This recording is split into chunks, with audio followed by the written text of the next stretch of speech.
healthy jealousy Yeah, towards artists in Pakistan. I'll tell you why. I feel that the Bollywood industry in India is just so huge, in terms of its music and its yeah, filmmaking, yeah. that it becomes like this. How far away or close are you to Bollywood? You see, you are almost measured up to, oh, he's fringe, he's away from it, oh, or Hmm. he's close to it.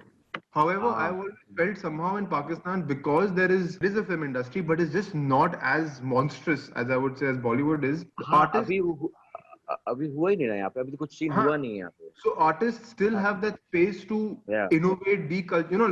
Like the one example is what Royal Hayat did in Coke Studio. That sounds like a really exciting episode, Umair. So without much further ado, let's jump in and get introduced to the gentleman.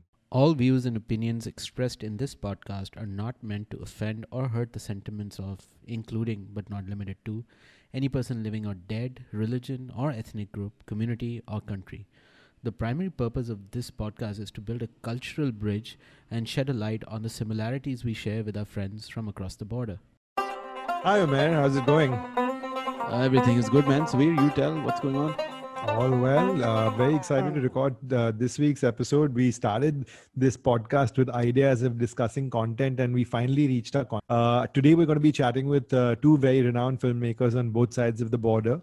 Our first guest from Karachi is a very acclaimed filmmaker, Najaf Bilgrami, who's known for a lot of his work that he does on television. He's directed shows like Gustakh, Marham, and Dil Nawaz, and has actually also had a stint with acting. Najaf has worked on a very interesting project in 2009 called Wagha, where he created a short documentary from both sides of the border, from the Indian side of the border and the Pakistani side of the border, and spoke about the celebrations that happen at the Wagha border on a daily basis. And the very exciting guest that we have from the other side of the border is Tushar Prakash, who is a bold experimental film director and documentary maker and visual storyteller. So Tushar has been born into a family of architects and psychologists, and he's actually originally from Delhi, India, but as he joins in today, he's sitting in Estonia, and he's a graduate of the prestigious National Polish Film School. He's pretty famous or infamous as the director of the OTT hit The Karma Killings, which is a modern day crime thriller mixed in Indian mythology and class warfare. But today he's joining us as the director of this very interesting documentary that he's made called The Act of Love, which tells the story of an Indian man who is wrongly accused of terrorism and jailed for 11 and a half years. His only crime being that he actually fell in love with a girl from Pakistan. That sounds like a really exciting episode, Umair. So without much further ado, let's jump in and get introduced to the gentleman.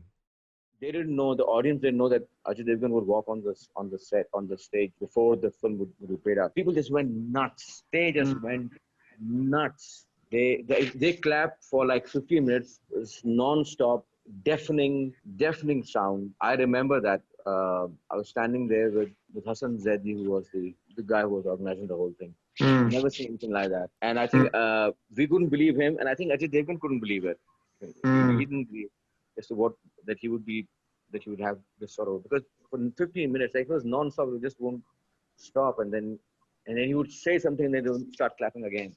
So, and Omkara was like cherry on top, like सब कुछ होने के बाद आप Omkara, the great film. So that was a great, got literally the good old days. Yeah, I've often, I can say, also felt some kind of a healthy jealousy towards artists in Pakistan. I'll tell you why. I feel that the Bollywood industry in India is just so huge, in terms of its music and its filmmaking, that it becomes like this. How far away or close are you to Bollywood? You see, you are almost measured up to, oh, he's fringe, he's away from it, oh, or he's close to it. However, I've always felt somehow in Pakistan, because there is a film industry, but it's just not as monstrous as I would say as Bollywood is. हाँ, अभी हुआ ही नहीं ना यहाँ पे, अभी तो कुछ सीन हुआ नहीं है यहाँ पे. So artists still have that space to innovate, deculture. Like the one example is what Royal Hayat did in Coke Studio. Yeah.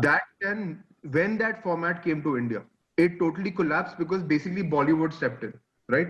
And the kind of authorship that Royal Hayat did in Pakistan, I mean, the kind of cultural effects was everywhere. It's very well observed because उसका कोई template था नहीं पहले. हाँ. It had not happened, and he had Rohil had sort of like a moral authority that he can do. So Yeah, he's आप करो. ex-vital science. हाँ, तो Yeah. उसने कहा कि मैं जो कर रहा हूँ ये ऐसे ही होता है.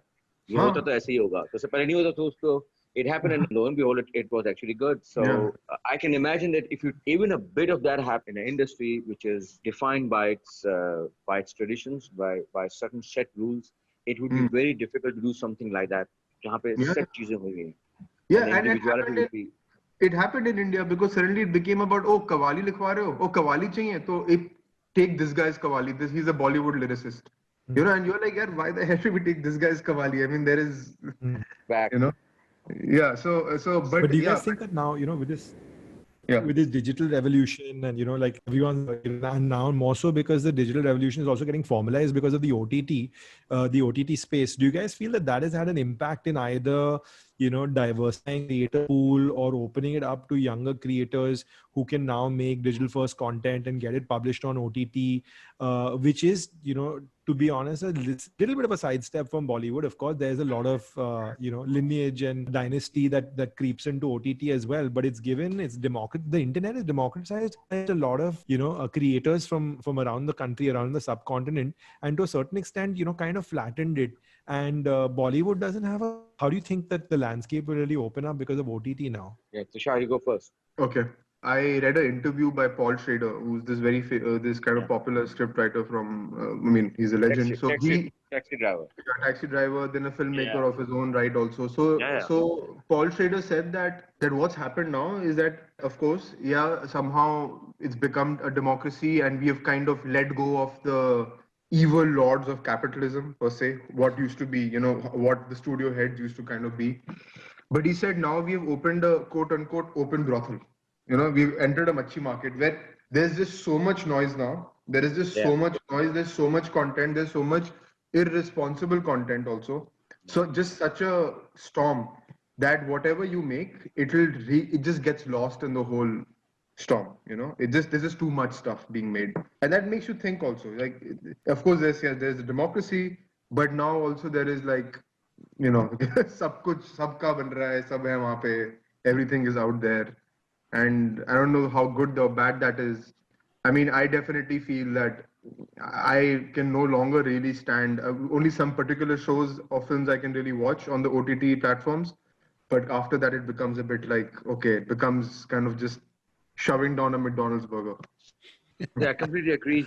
Also, if you look at what's happening with news today, news has gotten so much criticism, even though it's mainstream television, satellite, broadcast, like a sabzi mandi with, every news broadcaster becoming like a bhajiwala screaming, with his own agenda. So I think in terms of the democracy of content, it's opened across mediums, across devices. And at the end of the day, good content will always sell, right? I mean, that narrative will never ever change, right? So the idea is, how do you develop that sense of netting out trash from the content that you should go for? The true narrative, both whether it's news or it's fiction narrative, or in fact in music, because a lot of it is just recycled music that you just keep recycling over and over again. वो आपने उसका आतिफ असलम की आवाज का एक आपको बंदा मिल गया है, या किशोर कुमार की आवाज में अली जफर गाता है. So it's like, how do you develop that sense? And what I said earlier, okay, all of this will go away. So all of this will go away, and it will not be a utopian state and everything will be nice and we'll all be together. No. All of this will go away because the people who are imposing all the restrictions are people who will go away because they die, basically. And that generation will just pass. And then some other shit will come over. We as people have not been able to come up with something good. We are always replacing one shit from another shit in simpler way. In a very simple way, and what I'm trying to say is, it will not be a good thing that it will all be over the top content would be there. Everything will be like Vishal said, it will be a lot of noise, whole lot of noise. And you don't be able to point out that this is what the truth is. The truth will be hidden. The narrative would be finding the truth in this whole in this whole noise and clutter of things. No, I want to just say one thing. I want to just say one thing about OTT and jingoism, I think, if I can think of it. So, first of all, I want to say, like, jingoism is not a exclusive thing to India or Pakistan. Being here in Estonia, Yeah. I can definitely tell you that there's a lot of jingoism here. They have a lot of skeletons in the closet about their Soviet occupation. They were really prosecuted and they haven't forgiven the Russians. And it leads to a lot of jingoism. Public enemy number one is Putin and Russia. And they really, even a sober Nordic country like Estonia really lends itself to a lot of bad taste in jingoism. But I think, like, if you think about, like Border, for example, there was a film that was made before the OTT platforms took off. It was a big production for its time. JP Datta, somebody who was known for in that time putting in hard work into the script. And if you really think about it, okay, whatever, Bollywood film, all that stuff, but there was a mind that went behind the script. And it kind of played. So there is, of course, this Indian army, this kind of war, Indo-Pak war. But somehow at the end, he tries to add that little message, kya, bhai, bhai, that वो गाना आता है end में that there's a Pakistani soldier who's also Yeah. dying and this whatever A sense somebody of gives water to consciousness. him. Yeah. So there is this whole thing of war is bad. There is that complexity. There is the need to define that complexity that yes, we are right now limited to borders and Indo-Pak, but let's hope for a future where that can transcend. Now that requires skill to write that in a script. It requires insight and skill. Now what's happening with OTT is that I also think that a lot of substandard talent is getting amplified. Now, it is the sign, I believe, of a bad script which looks at the world as white and black. A world that a storyteller who looks at the world as white and black is, I think, there is a lack of skill over there. And that is what's happening is I think, and that's why maybe right now with OTT platforms, you're seeing a whole rush of this, ISI spy, all this kind of stuff. Because it is easy. It is easy to make somebody Yeah. the other. It is very easy to to make somebody the freak. Yeah, I mean, the Indian will never go to Pakistan, so it's very easy to go like, नहीं वहाँ पे तुम जानते नहीं क्या machinery है. Like I would actually love to see a movie about in I think before the Bangladesh war happened. I don't know if you know about this, and I'm sure if Indian journalists hear about this, they might prosecute me. But Raw actually orchestrated a hijack of a Indian Airlines, which was flying over Indian airspace. Raw orchestrated the hijack, and they said that the Pakistani terrorists did it. Why? Because they wanted to close down Indian airspace for Pakistani flights. So that basically they're not able to put in that they're not able to send supplies to Bangladesh. And that caused a lot of tensions in Bangladesh, which led to the Bangladesh separatist movement. Those stories will never come out. The democracy in that way is not being used to that advantage. Yeah, this is interesting, Tushar. So, Malab, there is this, let's say, it seems like this is one easy way out, like pandering to the masses, singing to the choir, Oi Dushman narrative, that whole thing. This is once again interesting to us, perhaps to Suvir and I, because as far as creative professions go, right? So, ek taraf, let's say if someone who's a film director or a documentary director, they're closer towards the spectrum of, if you put it across on two extremes, art and commerce.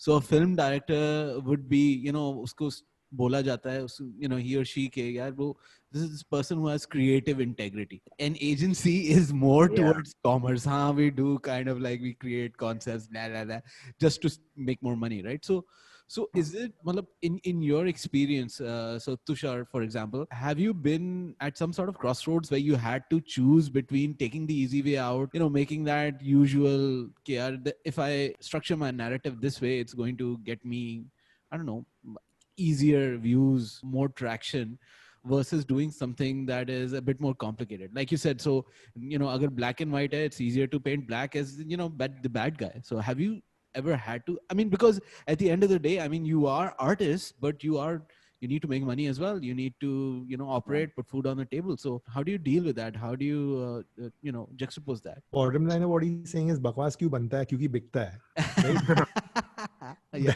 That's the bottom line, right? There are two things that I would say to this. I mean, I actually like to hear what Najaf also says, because I mean he's senior. I want to also hear what he says about this.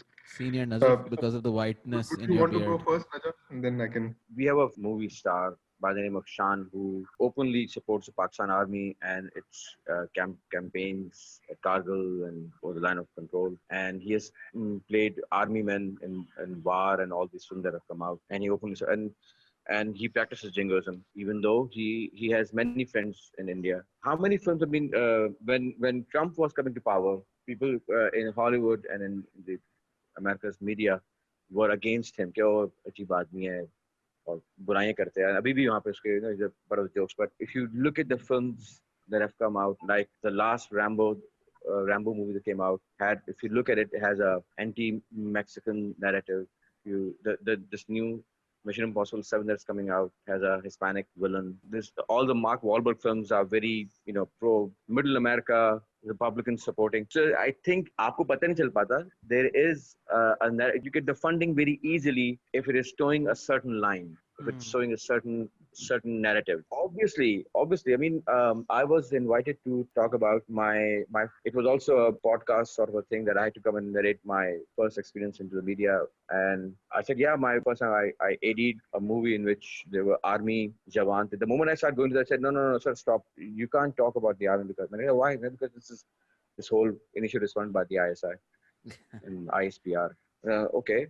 So I said, okay, and then I started thinking of something else and said, no, you can't do that. You can't talk about. So, and these are young kids from Zabis, which is a media school over here, and Karachi University. They're film students who have. It's a beautiful initiative, but I can't talk about an innocent experience that I had in which I was rude to an army major because he just wasn't following certain rules that were set. There were set rules that he was not following. So what I'm trying to say is that it's for a filmmaker. I completely agree with what Umair was saying, that you can get the funding very easily, especially in a country like Pakistan where the industry is still in a state of flux. I mean, we don't have any guilds. Like we don't have gaffers don't have a guild. Cameramen do not have an association. Labor laws are not when it comes to spot boys, and so you have to be on your toes, and you cannot say no to a project. If it's a project which will feed your family, you better grab it, especially in this economy. Makes sense. तो वहाँ पे फिर आपकी सोच होती नहीं है कि आप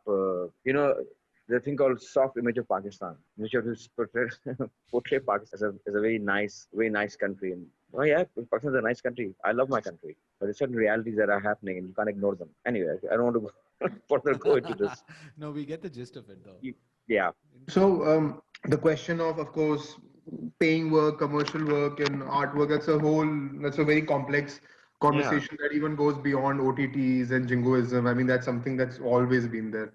But I think my bigger search is that in my life, I am trying to look at life, situations in my life beyond black and white. I am. That is my personal journey. And I also believe that, I was reading about the warrior archetype, so Jung, this psychoanalyst, he talked about the archetype. So one archetype is the warrior archetype. And you always find them in the stories, the hero, basically, the hero archetype. And he says that at the end, you also see that the hero who's seeing the world as a war zone, as a battleground, eventually it will take a toll on his psychology. A lot of times we often omit that last act of the hero. We often remove it. But the last act of the hero is always that of vulnerability, broken, question, why did I go on this fight? Whenever the warrior comes back home from the battleground, he's not existential. Yeah, he's very broken.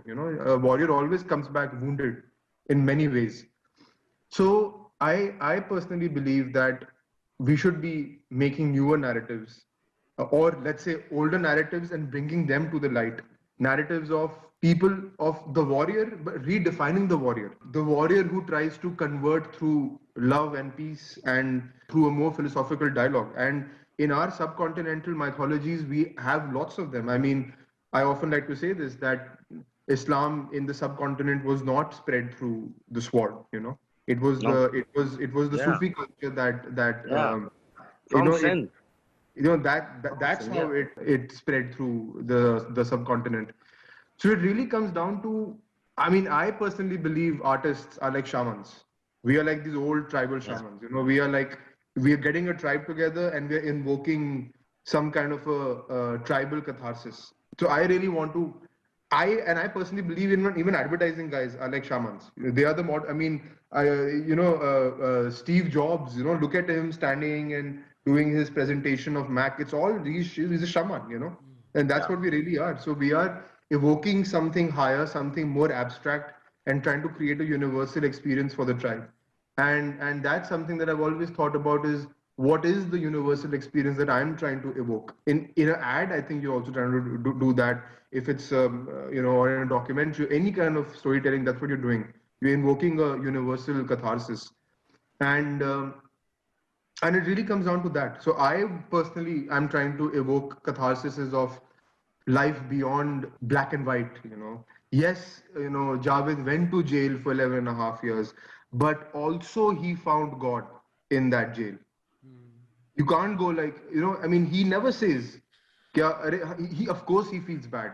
But, if you ask him, kya aapne experience kiya, he'll say, kya, haan, I learned. Kuch seekha maine, It's very important how to even, and that gives me hope personally that, okay, if life ever throws you that spanner, Yeah.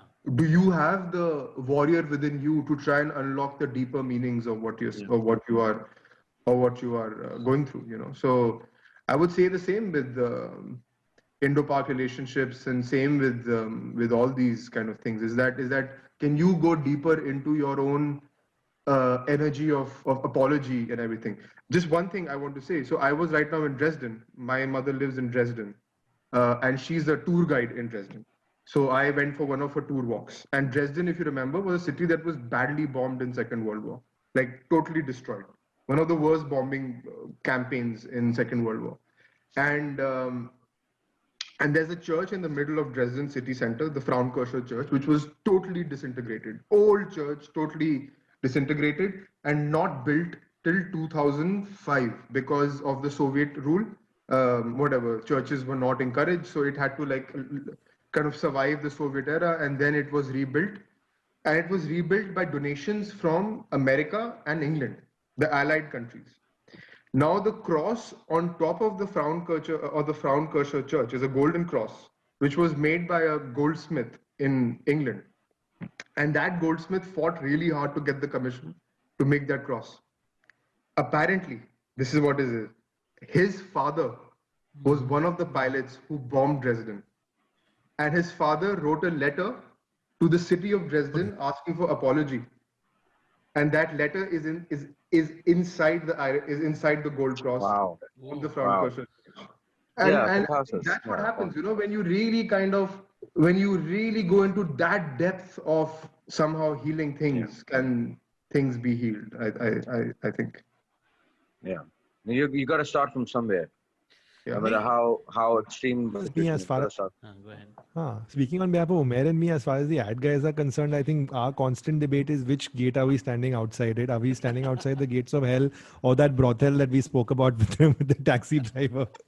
So we have much larger existential crisis in that. I really love the shamanic reference, and it's close to Yeah. our hearts for various other reasons. Maybe not necessarily the professional kind and the kinds we can speak on the podcast, but I'm sure there must have been a day in your lives as well when you obviously creatives know that they're creative from a very very young age, and you pursue it initially as a hobby, and you see it in your lifestyle, you see it in your mannerisms, etc. But there must have been a day or a moment for you guys when you realize that, hey, look, I want to make my life and I want to do this as my thing. It's not just a hobby, it's not just a pastime. This is my calling, this is my purpose in life.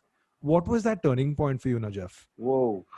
But I want to do this for the rest of my life. I know I can't remember that exact moment where I said, okay, I'm going to do this. But because I knew, I was known when I was a kid I've got 22 cousins. Oh.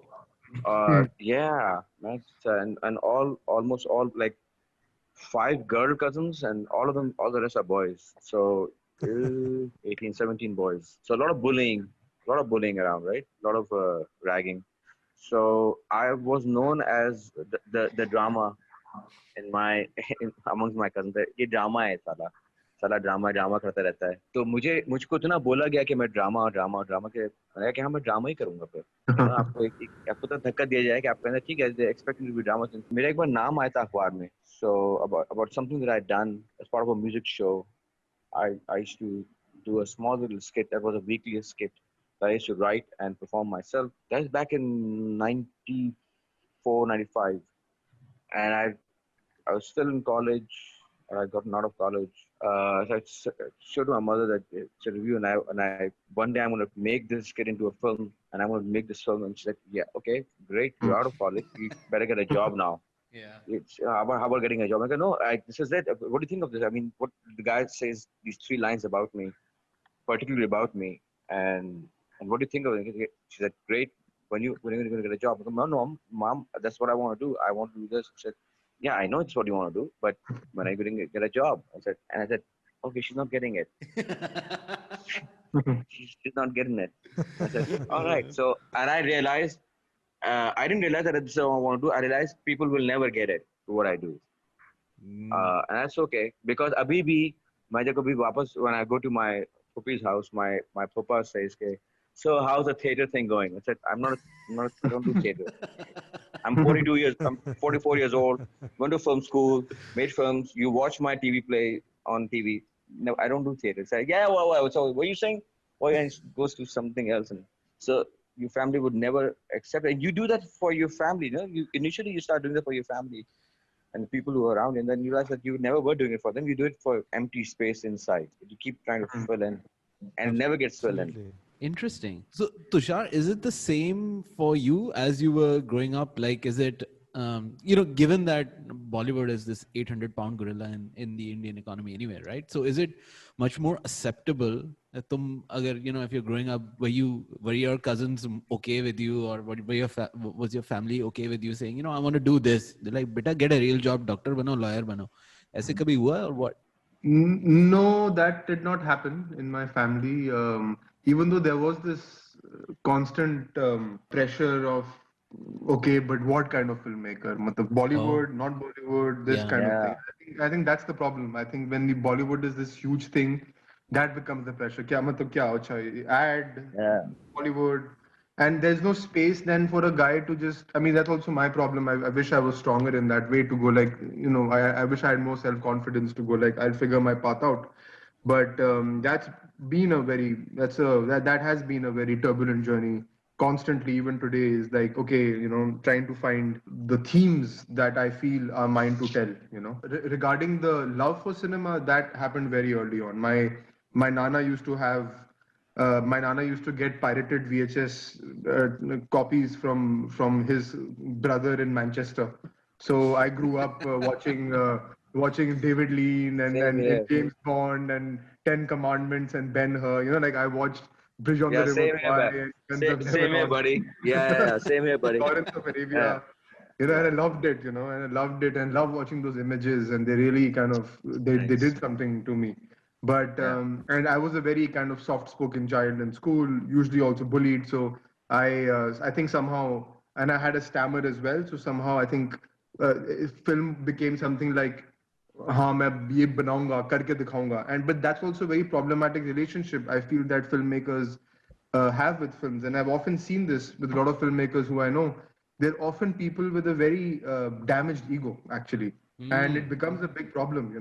I've often noticed this in myself, with friends, that usually filmmakers are people who are like, मैं करके दिखाऊंगा, and it becomes a very competitive space in that way.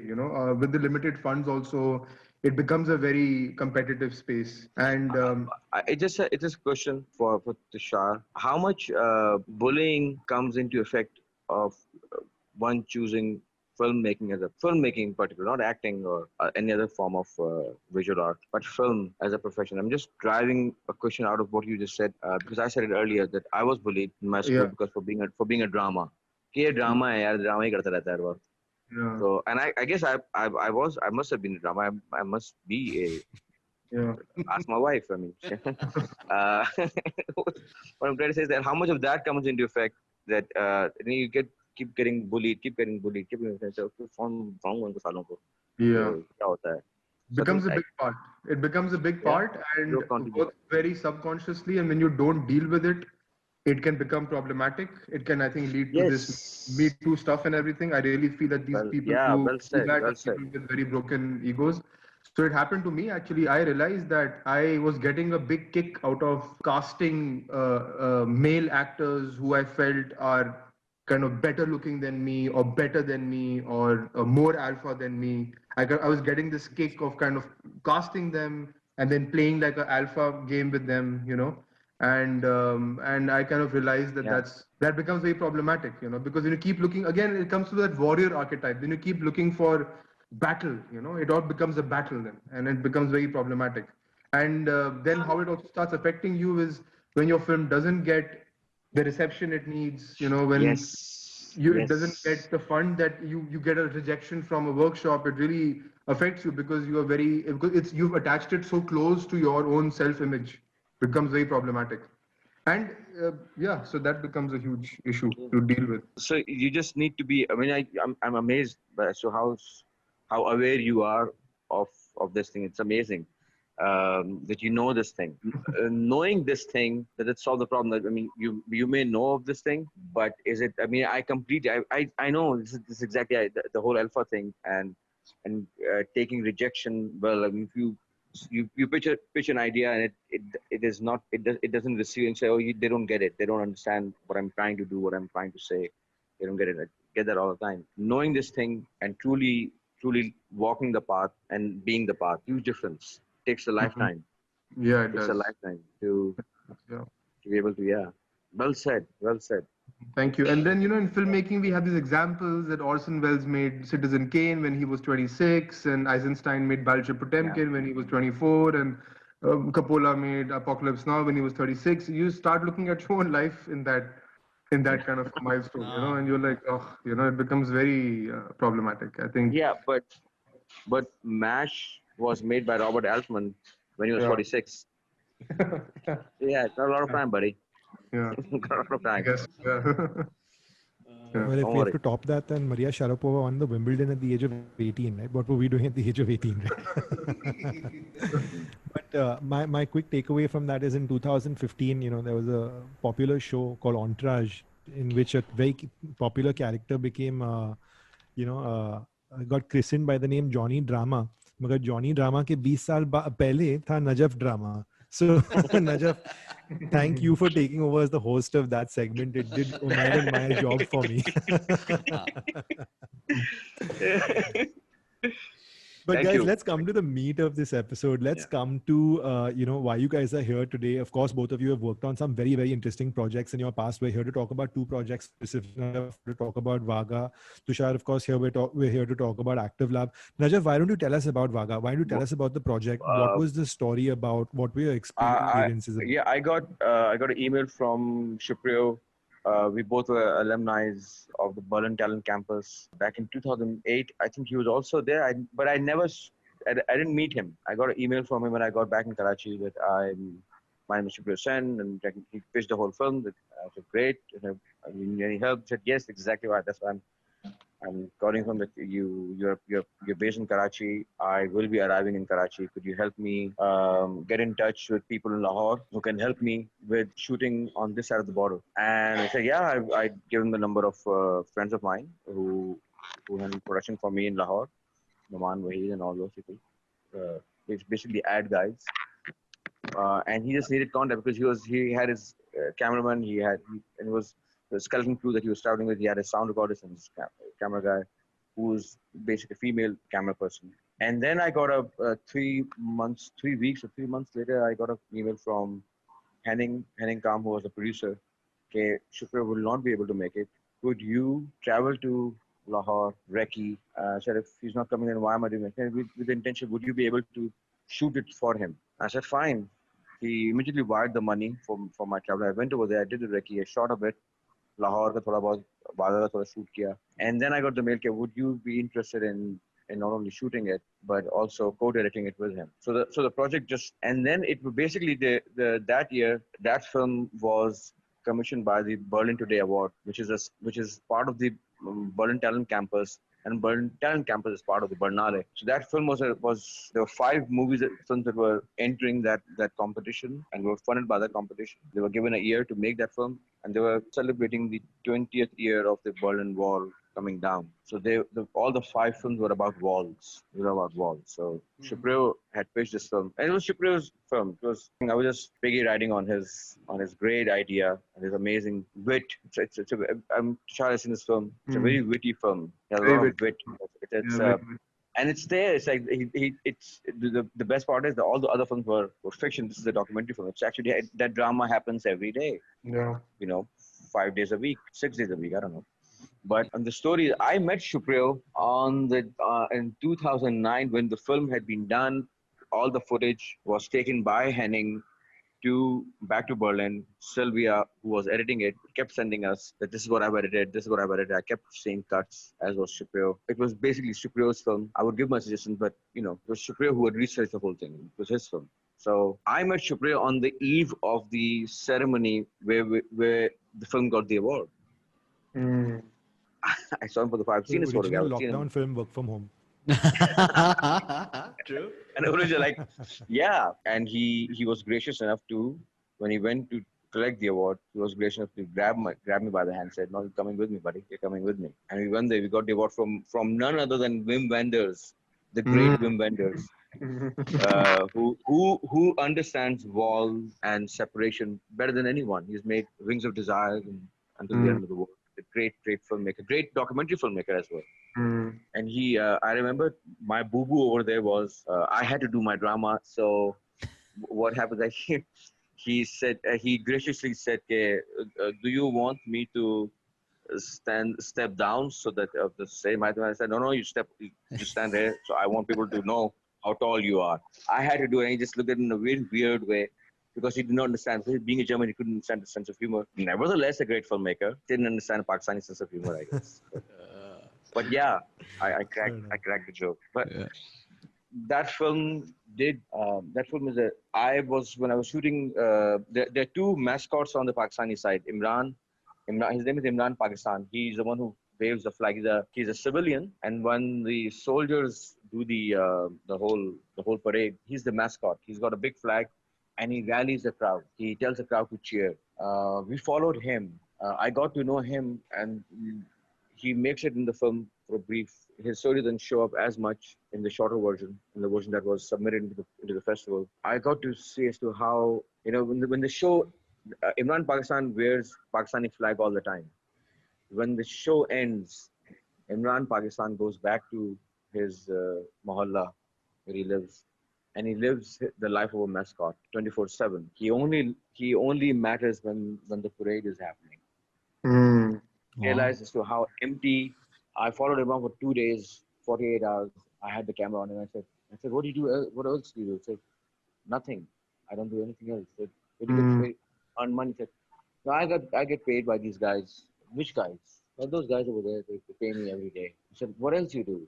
Nah, job मैंने दी हुई है Dubai में. मामू हैं बुलाएंगे मुझे. I'll get a job over there. कहने कितने साल हो गए? कहने 3 साल हो गए. That's all he does. Wow. But that makes you actually think about, where does this jingoism also come from? It comes from this emptiness, I think, of nothingness. If you fill it up with something. Like Patwardhan made this very interesting documentary, one of his big ones, Father, Son and Holy War, which basically shows Hindu fanaticism and links it with the Hindu idea of manlyhood. And you understand that the fanatic and manlyhood borderline is very, very thin, It kind of shifts very, very easily. And similarly... It's one of the same thing. Yeah. It's one of the same thing. So it's an archaic idea that we have outlived.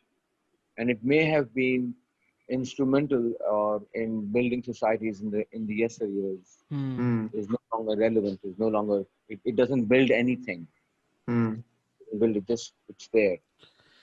Anyway. Yeah, so it's interesting, Najaf. So there's a story that happens inside the film or the documentary that you're making, especially in context of Wagah. And there's a story that is happening outside it, right? So whereby your counterpart cannot come here and you're adding in creative input. So it's it speaks volumes. And I think in Tushar, in your case as well, why don't you tell us a little bit about, what your challenges have been, what's Act of Love all about, and what your challenges have been on that platform? So I basically heard about the film idea about Javed's real story one day when I just went for a cup of coffee to meet a friend from BBC who's a journalist in BBC, and she told me about Javed, and it really struck me, So his entire story about how he was jailed for 11 and a half years just because he fell in love with a girl from Pakistan was something that really connected to me at that time. I think because I was experiencing my own kind of separation and love, and that became like a story that really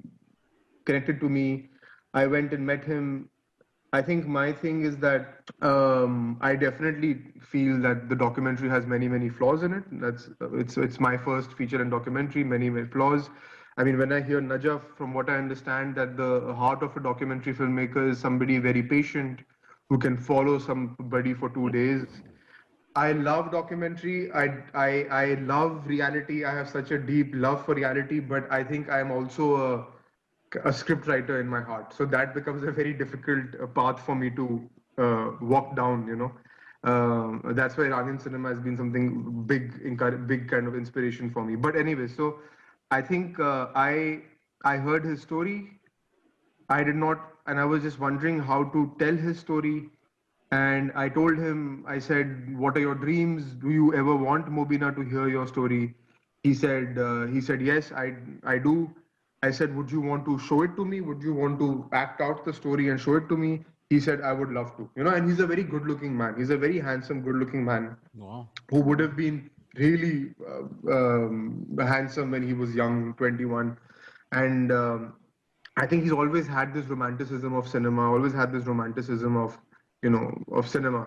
And working with him, because of course the film walks in this kind of docu-fiction zone, because his story is real, his interviews are real, but when we are recreating the scenes, of course it's been done with a bit of a kind of fiction mindset, just the way we place the camera and everything.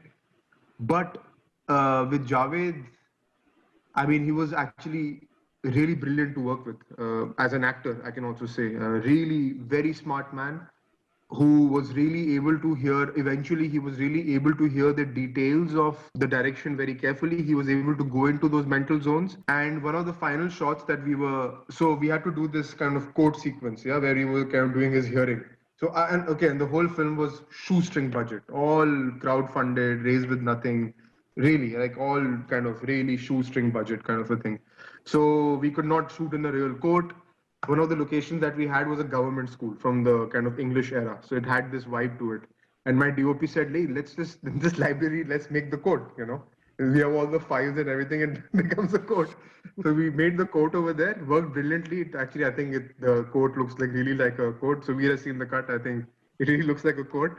Yeah, And so Javed was just sitting there, and we got like real lawyers and real judges, like Javed's own lawyers, to come in, because we're not working with actors. These are all real people from his community, and they've all heard about Javed's stories. So they all kind of start participating in that. Becomes like this community catharsis. I really wish I could have actually shot a making of, could have put it into the film, but I just, you live and learn. It would have been making off of making off. Yeah, and that would have been actually great. It would have actually been like, I think, act of killing kind of thing, But anyway, so This is Rossellini, man. This is like Rome Open City. He used the actors, and the old woman actually had lost 5 sons. Yeah. These are all real people who were acting out themselves, and the film was made right after the bombing of Rome. I love that. And it's so amazing. And so basically, these lawyers they all kind of knew. They're like, they were all connecting the dots, and they were all like participating in this kind of big catharsis. And Javed is just watching all this. He's watching a real judge. He's watching the lawyers kind of do the court sequences. And then at the end, I'm like, "Okay, Javed, let's now shoot the scene where you're hearing the verdict. Okay, let's just shoot the scene where you're hearing the verdict. Room is empty. I put a camera. I just roll it. And Javed is just standing there. And I just tell him, imagine वहाँ पे judge बैठा हुआ है and आप सुन रहे हो verdict." And after 3 minutes, tears start rolling down. Like he and you realize that, okay, this is what it is, like the kind of fiction whatever the act of fiction kind of starts bringing the real emotion in him alive, and then on the camera you can basically hear my voice saying cut, and pack up, and you can hear the unit packing up, but he's just standing there with tears in his eyes, and you kind of realize there that okay, this is also one form of telling reality, there where he's kind of doing the stuff and it's making him kind of go back into some zone of his own. So that was a very that was an interesting experience to kind of to work with him in that way, where we were working on a film, but he entered those zones. No, I'm sorry. I'm going to ask, interrupt and ask a question. It's amazing that you came up with this idea that you want to reenact the whole thing, and have the real guy play the part. Mm-hmm. It's amazing. He's been through the ordeal. I mean, he was in casting for 11 years, Mm-hmm. and yet he was the word. He was ballsy enough to say, Yeah. "I'm going to relive that thing. Yeah. I don't mind going back into that Mm-hmm. headspace. I won't mind reliving this thing." Mm-hmm. He's that. It's amazing. He must have an amazing sense of humor, because he's from. I mean, I don't mean in a bad. What I mean that he's. No, absolutely. He must be really ballsy. Like he's able to talk about something which I can't imagine. Put myself in the situation. I wouldn't want to talk about it. He's courageous. That you say, I don't mind discussing. I don't mind living it. I don't mind acting it out. Yeah. A Maybe bad that's why he got example. closure. Yeah. Mm-hmm. It's amazing that I want you to talk a bit further about as to what you think is going in his head when he's doing all this, when he's reenacting all those moments from his past life. What do you think is going through his head? I mean, you're making a documentary, and yet you are reenacting, you're dramatizing the whole thing. Yeah. It's amazing. Like you said that you're a script writer. You can't help but being a script writer, and it makes complete sense if you want to do this kind of narrative. It makes sense that it has to have a drama, because it is dramatic. Yeah. The fact that this man was in Casa for 11 years. Yeah. I think he really knew that what was happening to him, what's happened to him is not right. It's like he knows the value of a story, let's say, he knows that. He knows that what he's gone through is not right. And he knows that this should be told, that this story has to be told. And I think what really attracted me to him was that at no point was he in any kind of self-pity. At no point, a man with great dignity. Actually, my brother says that that's what's amazing about Javed, is that he has a lot of dignity. He holds his dignity. At no point he's like, Dekho, his family lost everything. Like, I mean, imagine 11.5 years of court battles. I mean, in India, it cost you so much, Yeah. He lost so much. And he lost his life in that way, his youth, but he still holds his dignity so well. When I was working with him, I would forget that I'm working with a man who's been in jail for 11.5 years. Yeah. The amount of, and then there would be these moments where we are like doing it. I was like, shit, he's doing what he's really gone through. And that's when you realize that the depth of this man's experience. So when we even made the kind of our own jail cell, because we were trying to shoot in an abandoned jail and we could not get permission. That's what happens, when you are a small unit in India, because we were shooting in a town where Anurag Kashyap had once shot a few scenes, and we were shooting in a jail we wanted to shoot in an abandoned jail, which was from the English era. We just couldn't get permission because Anurag Kashyap had shot there once for 2 days, and his fixer had basically come with a suitcase full of money and just paid off the jailer. And that's what the jailer was expecting, that kind of money, which we no way had.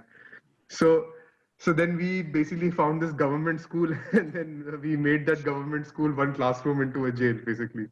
Yeah, it's really interesting kind of little art design project also. And for $3,000, we made an entire jail cell. There was a great job by my brother. So so Javed was like our research guy, right? He was our authentician. Yeah. And he would just come and he would say, "नहीं तुषार जी, ये यहाँ पे नहीं होगा, ये नहीं होगा, ये ईंट तो नहीं होगी because ईंट से आप किसी को मार सकते हो." He would just come and he would just kind of verified that it looks fine. He was like, हाँ ठीक है, ये अब जेल लगती है. So we had this one mind who was constantly kind of. I wish I could have shot all this making of. We were so busy in the process of filmmaking that we could not look at ourselves, you know. But that there's definitely some reality that got lost there.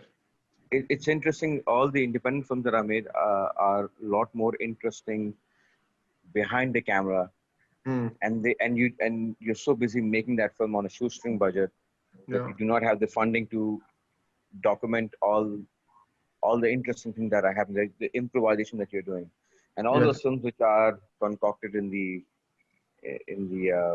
cozy bosom of corporate money. They get all the BDS, which is all, it's all contrived. Yeah, I all mean, we had people in the jail scenes. We had real people a real guy who had gone to jail, you know, for knifing somebody. He was like a guy we were working with, you know.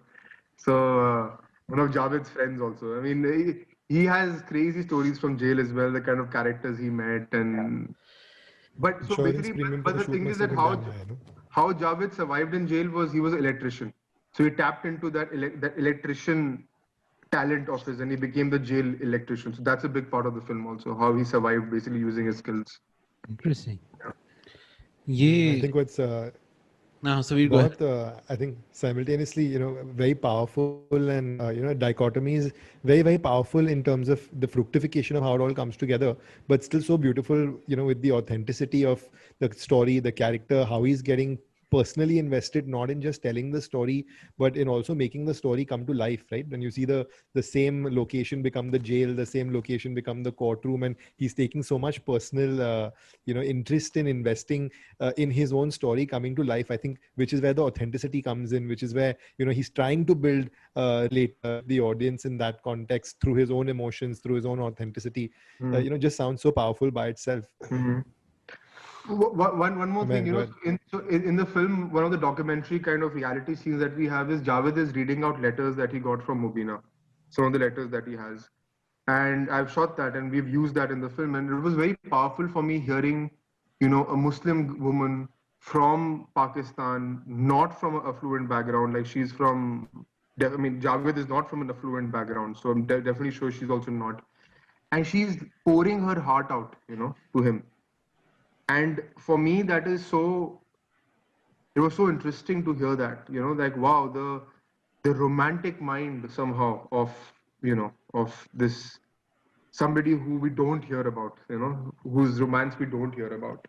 That was also, I think, very, very, very powerful to hear those words. And the contrast that this man, the sound of love, contrasting the fact that the hard life that this man has had. Mm-hmm. It's an amazing contrast. It's an amazing story. So it's it seems that the premise is based around this concept of there's something in the way, right? This wall in the way, this separation in the way, this perception gap in the way. And I think so. Where does it stand right now? An act of love. What's left? I understand that you've shot it, you've edited most of it. Where does it stand now? So the big debate that I'm having with myself is if I should go to Pakistan and show it to Mubina or not. What will that do to her? What will that do to her life? That's one of the big moral questions that I'm having. Apart from the logistics, that's one big moral question that I'm trying to tackle with. Is because I mean, anyways, in the film, when I want to show it, my idea was that when I show it to her, I don't show her. I show her with a burqa. I think that's actually more powerful. We don't need to reveal her identity. Just her eyes will be like very, very powerful because the film ends with Javed basically saying to the camera कि मुबीना मैंने ये film आपके लिए बनाई है ताकि आप जान सको कि मुझे क्या हुआ था और आप ये भी जान सको कि मुझे आपसे बहुत प्यार है, you know. So that's like his message, basically his final message, and I thought that kind of transitions to her watching it. It transitions to me as the filmmaker going to Pakistan, walking in Karachi, trying to find the address that I have, going to the house, knocking on the door. Who comes out? Maybe she comes out, and I'm like, मैं जावेद का दोस्त हूँ, India से आया हूँ, दिखाना है मेरे को आपको. What her reaction will be? Very, very cinema verite, you know. If the whole film is kind of this kind of docu-fiction, I wanted the ending to be a bit cinema verite, very kind of the cameras there, dirty, shot, documenting what's happening. And but my big moral question is, what will that do to her? What will that do to her life? Will it affect her? Will it? I mean, even though in the film there are only some moments where he says, about love, you get the idea of love, but I don't know what will that do to her. So that's been one of my big moral questions. Everybody's loved the ending idea. They're all after me. No, you have to do it. You have to do it. But Yeah, there is, of sounds course, good. that big moral question on my head. Logistically, I mustered the strength to go and march and do it. And I applied.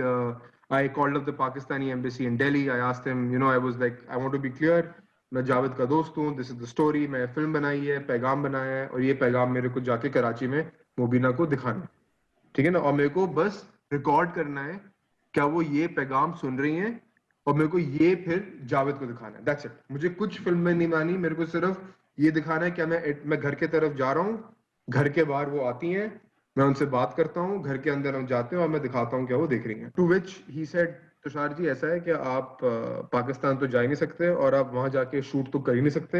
अगर कोई भी chance है वहां पे जाके shoot करने का, तो आप किसी पाकिस्तानी प्रोड्यूसर या फिल्म मेकर से आप बोलिए कि वो आपका व्हाटएवर आपको सपोर्ट करें, आपकी स्पॉन्सरशिप करें, जो भी करें, एंड तभी एक चांस है. ठीक है ना? उसके बिना तो हो नहीं सकता. तो I asked him, I said phone पे, आई सेड कि अच्छा ये बताइए कि अगर मैं वहां चले जाऊं, अगर मैं वहां चले जाऊं और ऐसे ही कुछ शूट कर लूं अपने फोन से, तो कोई दिक्कत है? ही सेड, तुषार जी ऐसा है क्या, हर जगह फील्डिंग फैली होती है. ठीक है ना? आपको देखते रहेंगे वो. ठीक है ना? आपके ऊपर कॉन्स्टेंटली Monitoring. मॉनिटरिंग होगी. ठीक है ना? तो आप ऐसे तो करिए मत. प्लस ही ऑल्सो सेड कि अगर आप जाके ऐसे करेंगे मेरे को बिना बताए, तो मुझे प्रॉब्लम हो सकती है. That got me thinking. No, you did the right thing. You did the right thing. So This will actually help if they do allow. Let's just say you do it with the help of a unit that will work for you. They will allow that to happen. Had you not told them, and if you had asked somebody to do it, they wouldn't. Because they would have known that they wouldn't have let that happen. It's a good thing that you have made it known. So because your cards are on the table. On the table, absolutely. Brilliant, yeah. And courtesy of 883 to Infinity, I do hope that you're able to fulfill this dream, and I do hope that the connections we make through this podcast will help enable all your dreams come true. Najib, before we wrap up, couple quick questions, rapid fire questions. Indian favorite director, favorite actor, favorite actress? Oof. Guru Dutt. Guru Dutt. And favorite actor? Nobody has been a screen actor. There's been nobody. My all-time favorite screen actor are Jimmy Stewart, Dilip Kumar, Balraj Sahni. Yeah, Balraj Sahni also. Nice. But to top them, Dilip Saab. Nobody tops him. I mean, his work is phenomenal. The phenomenal work. I don't think anybody comes even close to anybody who puts a top 5 list and puts Amitabh and Shah Rukh and sacrilege. Dilip Saab, and then there are 5 to 6 empty spaces, and then you can name anyone. Dilip Saab, and then Dilip Saab, and Dilip Saab, and Dilip Saab, and then big, huge fan of Dilip Saab. Screen acting. I'm talking about screen acting. But I'm not so screen acting. Yeah. आप तो drama वाले हैं. Yeah, हम क्या करें ड्रामे बात हम क्या करें. So yeah. Tushar, do you agree with him? With what? With his list? Yeah. A list is a very personal, subjective thing. So there's no agreement. Your list is supposed to be from the other side of the border. Is there a list that you can put Don't ask me for a list, because I have to ask for a list. If I can, if somebody can give me a list of films to watch and a list of directors to watch and actors to watch. I mean, definitely, I would like to have a list. In fact, that gets me thinking. I would love to actually have a list. Pakistani music and Pakistani poetry, which I would not even call Pakistani, I would call subcontinental, because this is beyond India. Pakistan was made. It's very close to me, and I really have a deep dream to really go to the Bit Shah Dargah someday. I really want to go there. I think it's a dargah that I will really enjoy. I love the music from that place. I am a big fan of poems by Shah Abdul Latif. I would really, I think, love to see. You should go to Lal Shahbaz Qalandar, which is in 7. and there was we dined. We were shooting a film. I shot a film called lalulal.com, which is about the Hindu community living in Tharparkar area, which is close to the Rajasthan border. And we were hosted by the Vadera of that place, and he told us the history of Sevan. That the real name of Sevan में लाल शहबाज कलंदर का shrine है. The people from all walks of life and all faiths come over there. And Sevan is actually Shiv Ahan. The real name of Sevan is actually Shiv Ahan. Yeah. And it was told to me, and I was like, "What?" And I said, "Yeah, it's basically it's a really old. It's a very old city, Yeah. and the real name is Shiv because Shiv का आहान हुआ था वहाँ पे. Yeah. That is, and उस करते अब वो 7 हो गया. 7 हो गया. Yeah. If you just tell, I think the bridging. If you just start telling the history, you just start telling this history. आप सिर्फ history बताना शुरू कर दें. यार कि 4 years ago I made a TV serial by the name of Dil Nawaz, which is a supernatural serial. It was about a jinn and all that. So Pakistani supernatural होता है, उसमें होता ये कि जो the good guys are always very pious and religious people who recite verses from Quran to ward off evil spirits, the villainish evil spirits, right? So I researched a little bit, and all the real stories in Karachi about people having real experiences with jinns. There's one musician who incidentally was a sequencer in Coke Studio. His name is Heather. He said that he was 7 years. He was living in a room, and he felt a presence of a jinn, and that jinn used to speak Sanskrit.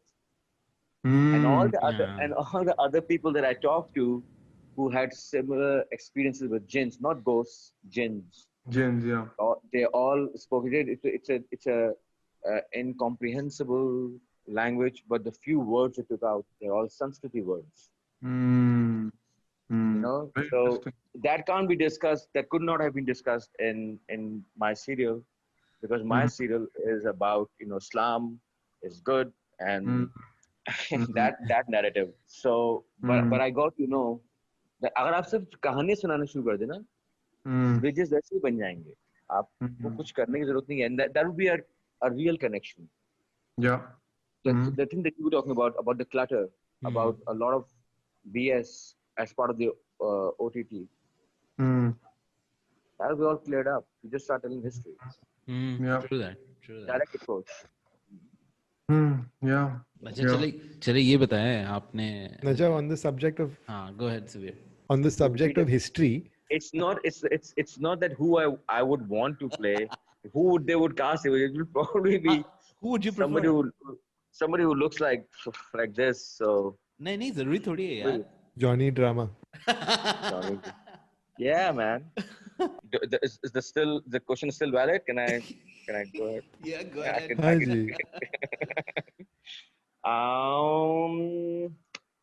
Nawazuddin Siddiqui. Yeah, I know this guy. Tushar would be. Tushar nice. Is like Tushar, John Abraham. Because I can imagine he's tall. I can imagine he's tall. You are tall and you big. John Abraham, lucky you, man. Yeah. He's very fit. John is like so fit. No, but so Nawazuddin Siddiqui will have to do a lot of CrossFit, like 3 minutes of CrossFit में करना पड़ेगा उसको अब. If he wants to play, I could shave his head as well. So, Tushar, what do you think John Abraham will do, or do you have another suggestion? No, I know that you're looking for some kind of a funny, cocky answer on this, but I'll have to try to give you a real answer. I mean, I'm personally a big fan of this kind of cinema where like fiction and non-fiction kind of just breaks down and you no longer know what is reality and what is not.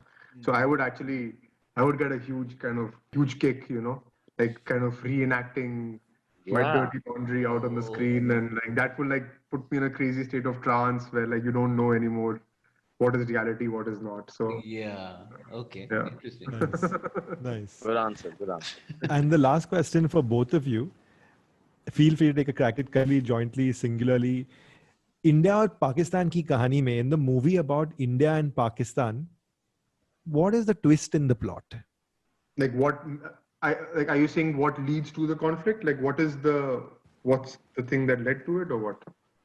No, so you Going can forward, interpret it. what is the Going twist forward, of the plot? if we were to एक दिन इसके बारे में movie जब बनेगी, तो Ah. what could the plot twist be? I don't know. Tushar, you go ahead. Mhm. I'll take notes from you. And then just try to. But has the conflict actually surfaced up so as to know, okay, oh, that this is the real thing that we have to, the real hurdle. Has it actually? That's So I how think you it's take still. it. It's obviously it's your interpretation. Doesn't matter. The script hasn't been I written yet. If you were to write it, what I would it be? I think the drama hasn't coming from a drama perspective. Hmm. I think drama hasn't, because the scale is getting bigger and bigger. The premise is getting bigger and bigger. There are more and more characters being added every day, and the plot twists are still happening.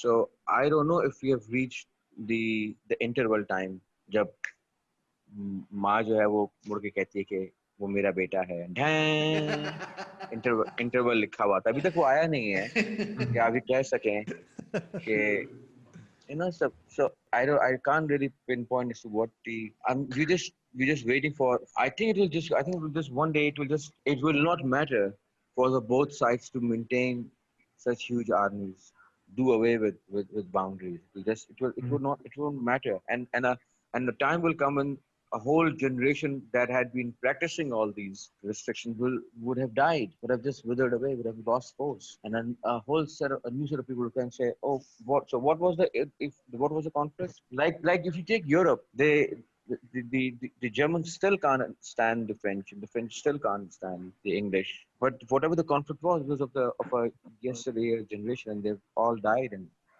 life has moved on. It's not Hmm. resolved, but it's not there anymore. It has lost its potency. So I think वो एक grand finale कभी आएगा ही नहीं. Hmm. As is with life, that How think, poetic. oh wow, there'll Yeah, be poetic. there'll be a huge drama and there'll be huge drop scene. That drama will not happen. So you're saying the plot twist is that there is no plot twist. There's no, there, yeah, maybe I don't know. Yeah. I I'm think trying to find. I think the big plot twist will probably be when England actually comes out and says, "Shit, guys, actually, ये हमारी meeting हुई थी America Yeah. के साथ और Stalin के साथ और हमने सोचा कि यार पोस्ट वर्ल्ड वॉर 2 दुनिया कैसी होनी चाहिए एंड यू लाइक व्हाट साला यहाँ पे ना वॉच आउट हो गई यार साला वहाँ पे चाइना हो जाएगा यहाँ पे फिर ये एक सब कॉन्टिनेंट हो जाएगा यहाँ पंगा होने वाला है like the Which minutes of the meeting will get declassified that what let's just figure out something to create like a constant tension over there दरारें काट दो यहाँ पे and like I feel like when that stuff that's a gets revealed that actually is a very common narrative amongst us Pakistanis, that this probably was Orchestrated. the case. Yeah. Deep state. yeah That- yeah when I think But- that stuff comes out and the Indians and Pakistanis leaders are like shit yeah sir, all this no. No, that's fine. I guess Gentlemen, any parting words of wisdom to budding filmmakers who are approaching sensitive subjects such as you have? keep rolling the camera. I have been making past 7 years. I've been doing mainstream stuff, and I'm reaching a saturation point where you just feel like. I mean, like just recently, I started doing small films for web, and I realized that I should have been doing this thing. Should start doing that for young filmmakers. I guess make a rule that for every one project that you do for bread and butter, do two which are for yourself, Catharsis, right? for yourself only. So have a ratio of one for the home ground and two for yourself. It has to be for yourself. It has to be for yourself, and you better be grounded. And you better be connected. It better be a story which is something that you don't want to pose as a filmmaker, but want to be a storyteller. So for every one project, you got to do two. It may be a small thing or a big thing, but two, there should be a ratio. So and that's a rule that I want to apply to myself. That and I'm somebody from the mainstream. I do TV drama series. I used to do documentaries, and I realized that I'm unable to feed my house. I've got 2 boys, and we're talking about mortgage and talking about school fees and stuff like that. And of course, the expectations of your family.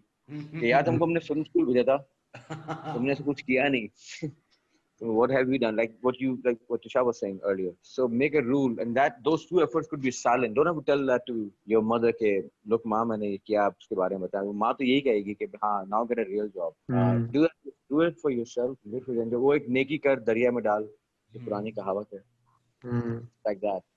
Just do it, and move on. For young filmmakers, a very long lecture, but yeah. Sure. I mean, what I've been, I think, battling a lot is this kind of some kind of paralysis and handicap of being too scared to create, kind of scared to meet my own limitations. And I think that becomes something that's like a very silent monster, keeps eating you up. And before you know, like many years have gone past and you have not done enough, and you just kind of stopped having fun with it. So I think I would really say that it's very important to have it's very important to have fun with the purpose of trying to find your direction, trying to find your zone, like where am I trying to go, but have fun while doing it, and don't be scared of doing that. I think it's like you have to have a bit of a wanderer in you, and a lot of people will not understand it. They'll judge you, they'll stop you from wandering, they'll force you to find to find a direction. But take your time and find, it's like, I think all these great Sufi saints and everybody, they really took their time and wandering around, going here and there. And people must have said, like Guru Nanak, people must have said, nahi, but he wandered so much. Like Guru Nanak is the second most traveled, I think, kind of figure in history, So he just roamed around, and then he came and he said his stuff. So I think it's to do that physically, symbolically, mentally, and really have the courage to not let people force you to kind of find a spot. Wandering even means wandering in life. It even means wandering in relationships, or I'm not saying like be like a solo alone guy, like not in that way, but like, okay, don't be scared to live life. Don't be scared to have a child, have a baby, get married, like don't be scared of those things in life. Yeah, that's really it, I think I would say. Absolutely. That's beautiful. Thank you, guys. Thank you, Najaf. Thank you, Tushar. It's been a wonderful podcast. And let's hope that, let's hope all our guests are like this, where we have to do no work and ask no questions. And they take over from us. Yeah. But thank you, gentlemen. It's been an absolute pleasure to have you with us. And Tushar, we hope you manage to complete the film and manage to show Mubina what's in the can, and wish you all the best. And Najaf, very excited to see your work across the side of the border. Like Tushar said, would love for, the list to convince to really start getting the best of Pakistani cinema. Thank you, gentlemen, for joining us today. It's been an absolute pleasure.